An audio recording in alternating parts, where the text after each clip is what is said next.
Shamarran keenya gola madaamii keessa jirtanii waan kanarraa sirriitti of eeggadhaa adaraa keessan. Lubbuu keessan irratti hanga barbaade rakkattullee, hanga beesu cinqamtullee, hanga feetu dhiphattullee, hanga feetu jibbamtullee lubbuu teessan irratti faradinaa.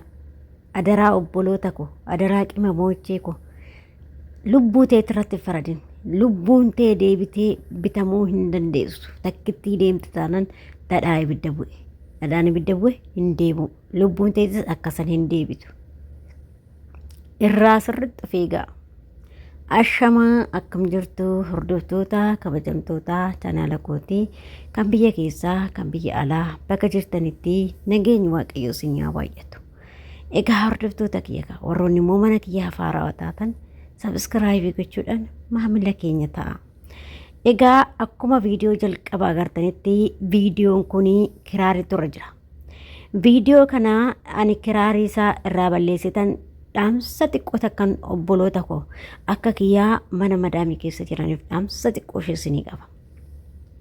Na dhaggeeffadhu obboleettii koo hanga xiqqoo daqiiqaa xiqqoo sitti fudhatu. Obboleettii tiyya kan mana madaamii jirtu of jijjiiruuf si'ii bahee haalli sitti cimullee jireenyi sitti cimullee namaam jibbamtullee rakkina meeqa agartullee lubbuu keetii irratti faradeen abadan lubbuu keetii irratti faradeen obboleettii koo hanga barbaadde yoo aartellee waan fedhe ta'ellee maallaqni si jalaa badullee hiriyaa keetii wal dhabdullee maatii keetii wal dhabdullee lubbuu tee tana irratti faradeen. Lubbuun tee biiliyoonan bitamuu hin dandeessu. Lubbuun takka baate deebi'uun hin danda'amu. Kanaaf lubbuu keessan irratti faradina. Maaliif wanti hundumtuu hin darba. Wanni hundumtuu yeroodhaaf si qormaatamuu danda'a. Qormaanni yeroodhaaf sitti baa'achuu danda'a. Namni si jibbuu danda'a. Atillee hojii sitti baa'ate yookiin biyya namaa keessatti siqaayii hedduu arguu dandeessa.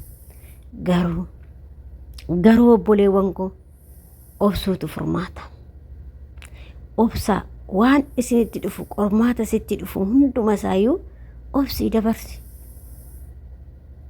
Maali atuu guyyaan kee yoo dhufe bee hin haftu. Garuu waan darbuu hin oolleef lubbuu keessan irratti faraddan.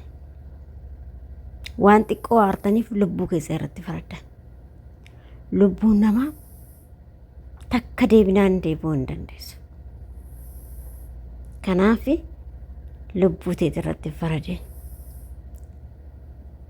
Namni ilmi namaa hin aaruu miti waan baay'ee si aarsa. Maaliif ati kan baate jijjiiramaa waan ta'e keessattuu ijoolleen biyya ormaa jirru waan baay'ee guyyaa guyyaadha wanti sitti maniif wanta ati argitus wanta ati cinqamaa ooltus kushiinaa arbaa keessatti waan ati ta'aa ooltus baay'ee si cinqan garuu baay'ee si fattana garuu obsuutu furmaata. Gaafa tokko gaafa obsinee jennu waaqayyoon immoo karaa sii banuu danda'a. Waaqayyo immoo waan ati obsite kana guyyaa tokko immoo ifa sii baasuu danda'a waan ta'eef isa kana obsuutu barbaachisaadha. Yeroo baay'ee beektanii ofitti aarti ijoolleen keenya irra caalaan yeroo tokko wanta isheen lubbuu fi biyya ormaatti galaafattu tokkoffaa qarshiirraan kan ga'e. Qarshii isaanii maatii yookiin immoo hiriyyaan ishii gaafatti argitu gaafa balleessu lubbuu ishiitti irratti murteessiti. Sinii galee lubbuu ishiitti irratti murteessiti gaafa sanii jechuudha. Lammaffaan immoo gaafa isheen hiriyyaa ishiitii wal dhabde. Hiriyaa ishiitiin gaafa wal dhabde lubbuu ishiitti irratti faraddi. Hiriyaa dhiiraa jechuudha. Gaafa hiriyaa san jibbamtee gaafa hiriyaa sun immoo hiriyaa biraa irratti deemee yookiin immoo abbaa manaa isheettis haa ta'u hiriyaa isheettis haa ta'u jaalallee ishee waan hundaa haa ta'u gaafa isaan jibbamtee gaafa inni immoo yookiin jibbee nama biraa irratti deeme xiiqii keessa galtee lubbuu ishiitti irratti faraddi. Garuu obboleettii koo kun ta'uu hin qabu. Hanga fe'es si jaalatu namni si jaalatu si dhiisee hin deemu waan ta'eef innuu si hin jaalatu garuu waanuma sin jaalanneefuu si gatee deemi malee osoo si jaalate si gatee hin deemu. Kanaaf lubbuu keetii irratti faraduu hin barbaachisu.